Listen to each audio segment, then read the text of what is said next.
Jerusalén, 14 de Nisán, el año 33 de nuestra era. Hay algo que la iglesia primitiva vio con sus propios ojos y que nosotros, 20 siglos después, casi hemos perdido por completo. No me refiero solo a los hechos del Evangelio. Esos los conocemos. Me refiero a la textura exacta de lo que ocurrió. El peso del aire aquella madrugada en el huerto. El olor de miles de animales sacrificados mezclándose con el incienso del templo. El sonido del cuero romano sobre la piedra húmeda. Y hay dos cosas más que debo contarles a lo largo de este vídeo.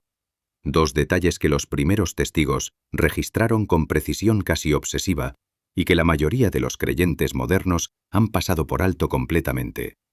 Los revelaré antes de terminar. Pero primero, permítanme llevarlos allí. Permítanme llevarlos de verdad. Soy el padre Francisco Delgado. Pasé 30 años en Tierra Santa caminando esos mismos caminos, excavando esa misma tierra roja, tocando las mismas piedras de caliza que vieron pasar a Cristo cargando su cruz. Mi doctorado en Historia Bíblica por la Pontificia Universidad de Salamanca y mis años trabajando en los archivos vaticanos me dieron acceso a fuentes primarias que la mayoría de los fieles jamás verán. Y lo que voy a compartirles hoy no es una homilía dominical. Es historia forense, es arqueología de campo, es el testimonio acumulado de amigos y enemigos declarados por igual. Esto es la pasio, la pasión de Cristo, tal como la iglesia primitiva, esos hombres y mujeres que lo vieron morir con sus propios ojos y que luego lo vieron vivo en el mismo cuerpo, la experimentó, la preservó y la transmitió a riesgo de su propia vida. Todo lo que encontrará aquí puede ser verificado. Las fuentes están disponibles. Las piedras siguen en pie. Y lo que revelan, si tienen la paciencia de escuchar hasta el final, cambiará para siempre la manera en que leen el Evangelio. Antes de que continuemos, necesito hacer una pausa, porque hay algo que hago sin falta antes de grabar cada uno de estos vídeos. Oro por ustedes. No de manera abstracta. Oro por nombres reales, por rostros, por los comentarios que leo cada semana. Si acaba de encontrar este canal y todavía no se ha suscrito, hágalo ahora mismo y únase a esta familia. Y permítame orar. Señor, que quien está viendo esto hoy no reciba únicamente información histórica, sino que su corazón sea tocado al contemplar la pasión de tu Hijo. Que la historia que vamos a recorrer juntos se convierta en encuentro personal con el crucificado y resucitado. Amén. Bien. Ahora déjenme mostrarles lo que encontré. Para comprender lo que ocurrió en el año 33, necesitan primero comprender dónde ocurrió y bajo qué presión política y religiosa. Jerusalén no era una aldea tranquila de Oriente Medio. Era la capital religiosa del mundo judío, y durante la Pascua, la Pesaj, se transformaba en algo que desafiaba cualquier descripción ordinaria.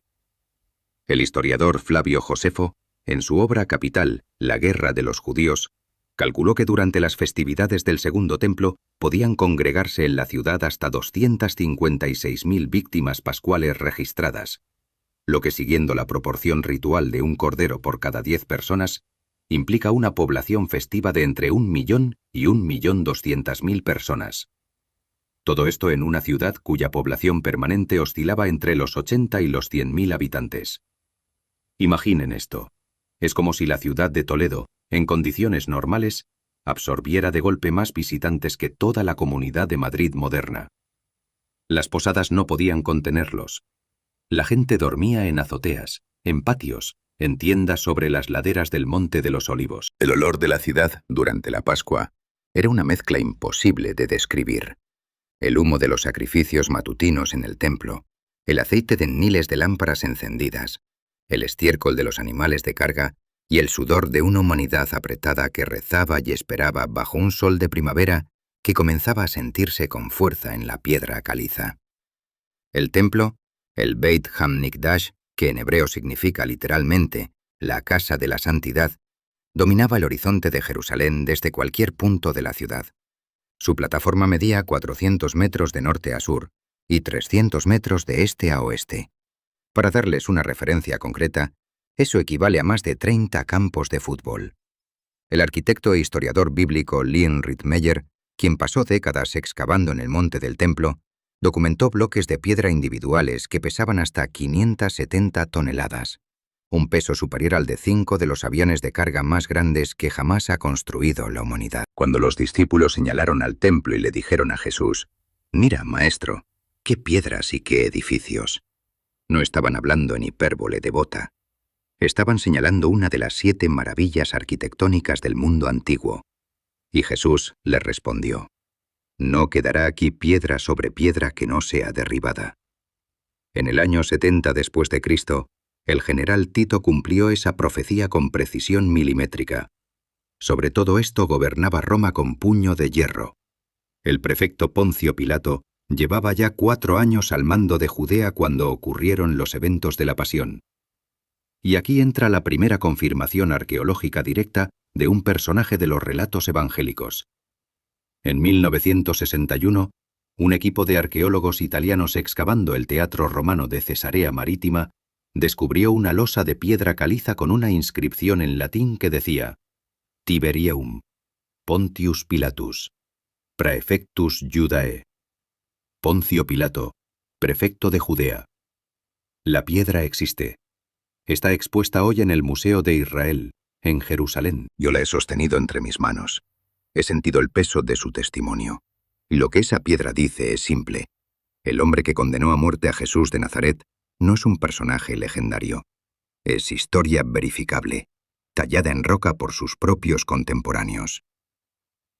La fortaleza Antonia, cuartel general de la guarnición romana, se levantaba en el ángulo noroccidental del recinto del templo. Desde sus torres, los soldados romanos podían vigilar el atrio del templo en días de fiesta, días en que el fervor religioso podía convertirse en insurrección política sin aviso. Roma sabía lo que pasaba. Roma siempre sabía lo que pasaba. Y Roma estaba presente aquella noche en el huerto de Getsemaní. Antes de continuar con lo que ocurrió en ese huerto, quiero contarles algo que no he compartido muchas veces en este canal. Algo personal. Llevo décadas estudiando estos detalles.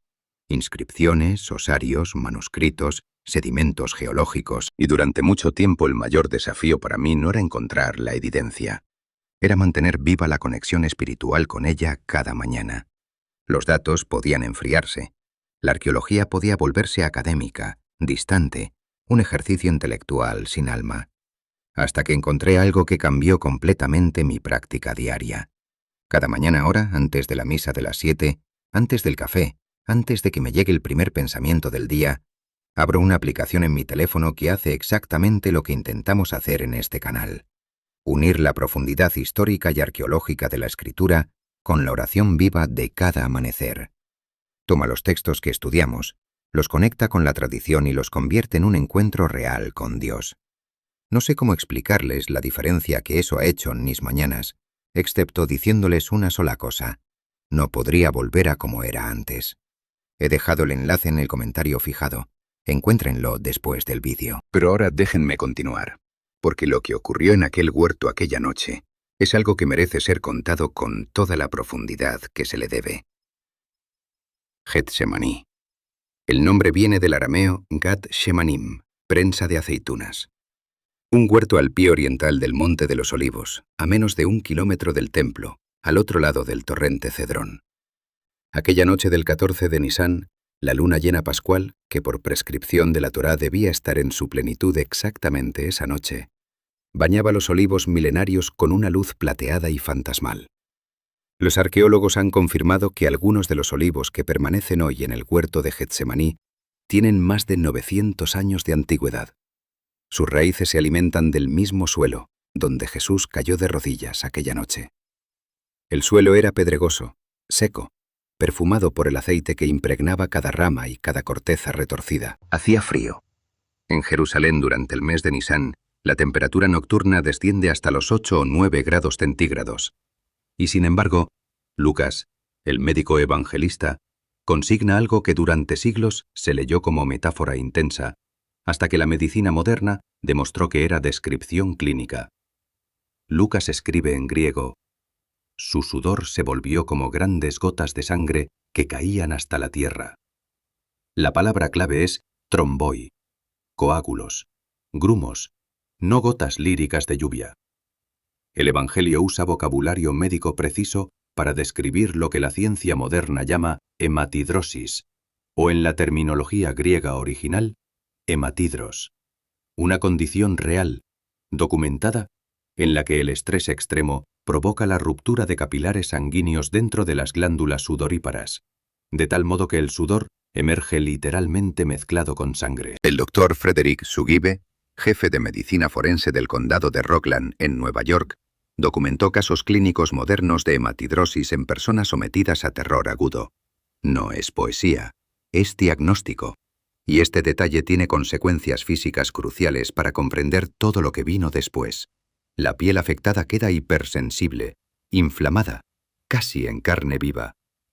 Cuando los guardias del templo pusieron sus manos sobre Jesús en ese huerto para arrestarle, el contacto mismo de esas manos sobre su cuerpo debió ser una agonía. Y, sin embargo, él no huyó. El Evangelio de Juan especifica que al arresto acudió una cohorte romana completa, cohors en latín, que podía componerse de entre 300 y 600 soldados profesionales, más los guardias del templo enviados por los sumos sacerdotes, antorchas, lanzas, espadas, cadenas. Todo ese aparato militar para arrestar a un hombre de Nazaret que no portaba armas. Y sin embargo ocurrió algo que el evangelista Juan registra con la frialdad de un testigo presencial que no intenta explicar lo que dio. Cuando Jesús se adelantó y preguntó, ¿a quién buscáis? Toda aquella masa de soldados romanos, hombres entrenados para matar sin vacilar, cayó hacia atrás y al suelo. El verbo griego es epesoneis toopiso. Cayeron hacia atrás. Juan no teoriza, no interpreta, simplemente escribe lo que vio. Lo que siguió fue una progresión de sufrimiento de una crueldad metódica y deliberada. Jesús fue conducido primero ante Anás, el sumo sacerdote emérito y verdadero poder en la sombra del establecimiento religioso. Luego ante Caifás, su yerno y sumo sacerdote en funciones. Luego ante el Sanedrín en sesión nocturna, lo cual, dicho sea de paso, violaba la ley judía que prohibía sesiones del Tribunal Supremo de noche. Luego ante Pilato, luego ante Herodes Antipas, tetrarca de Galilea, que se encontraba en Jerusalén para las fiestas. Y finalmente de nuevo ante Pilato. 6 procesos en menos de 12 horas.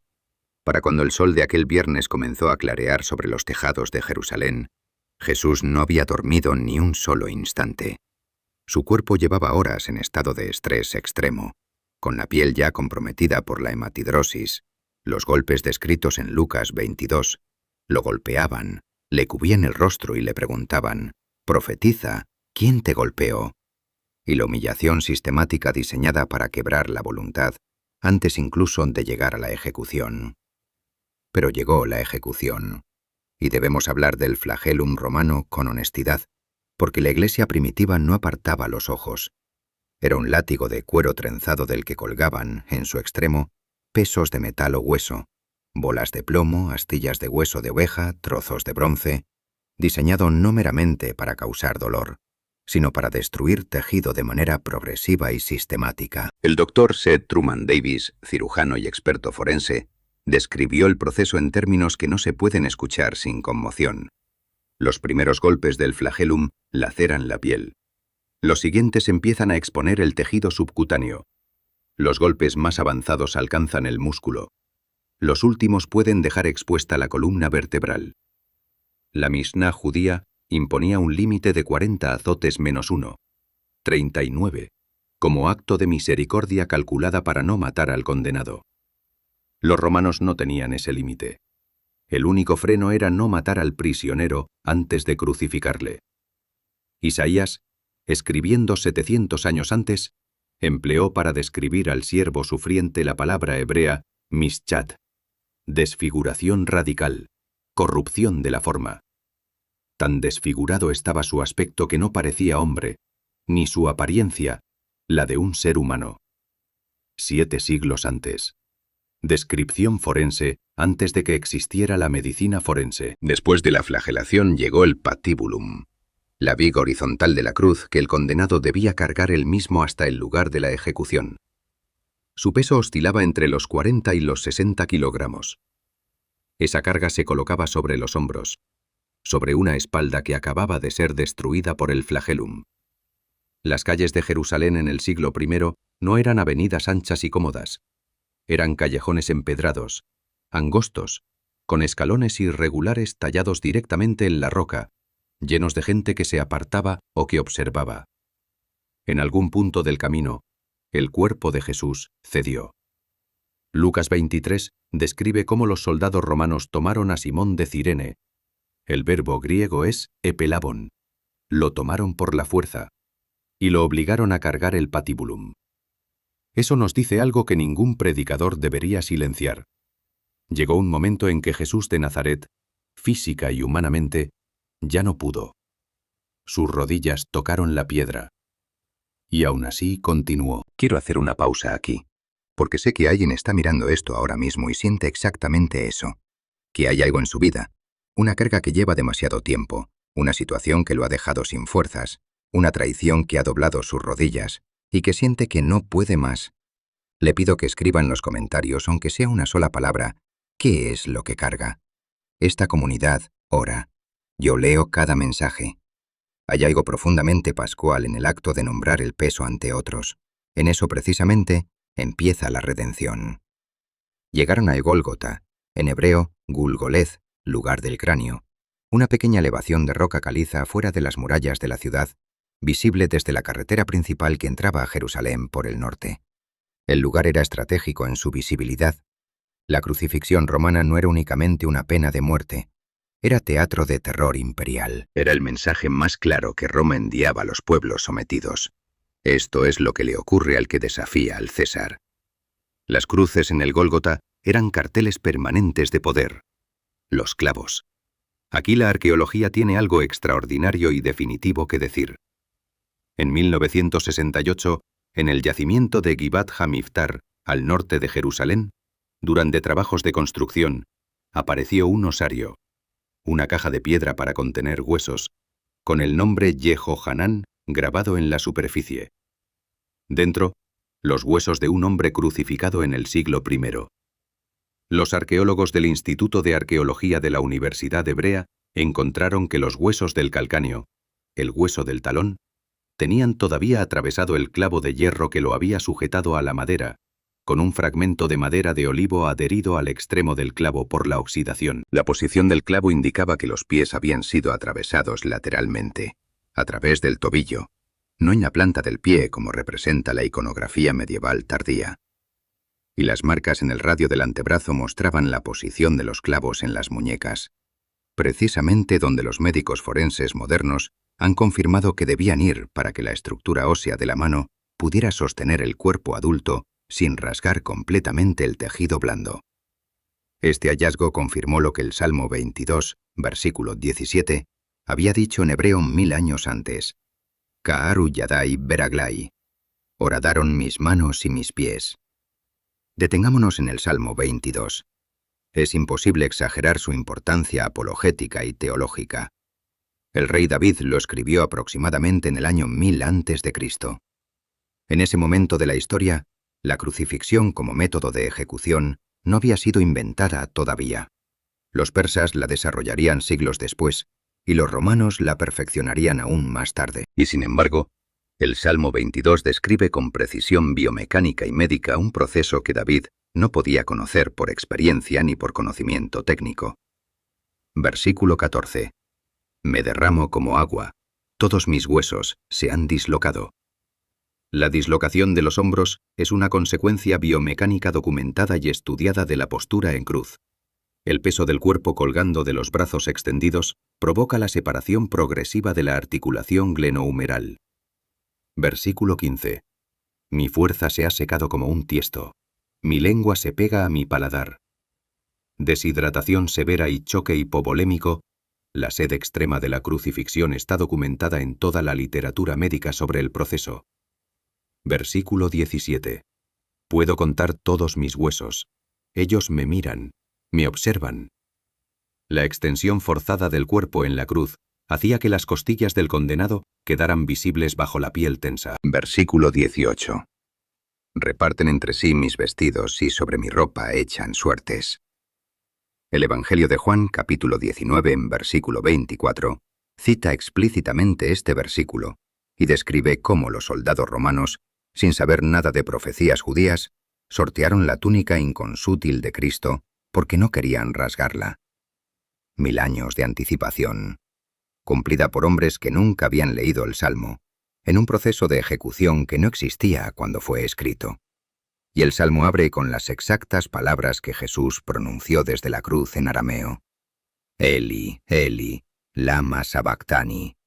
Dios mío, ¿por qué me has abandonado? Era el inicio ritual del salmo más conocido del repertorio litúrgico de Israel. Al pronunciarlo, Jesús no estaba expresando simplemente desesperación personal. Estaba recitando la liturgia de su pueblo, que en ese mismo salmo termina no en abandono, sino en victoria.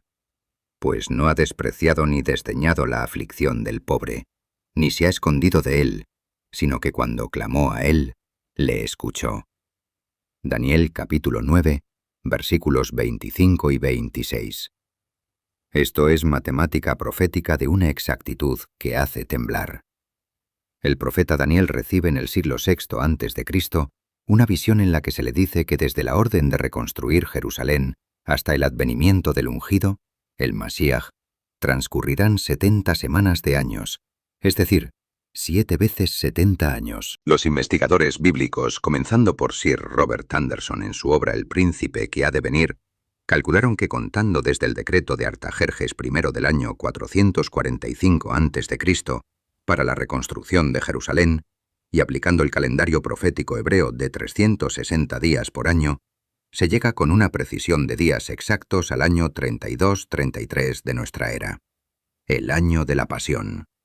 Y el versículo 26 añade, después de las 62 semanas, el ungido será muerto y no tendrá nada. Escrito en el siglo VI a.C., cumplido en el año 33 de nuestra era, con una precisión que ningún fraude humano podría haber orquestado a lo largo de 5 siglos. Pero quizá el testimonio más impactante no proviene de los profetas de Israel.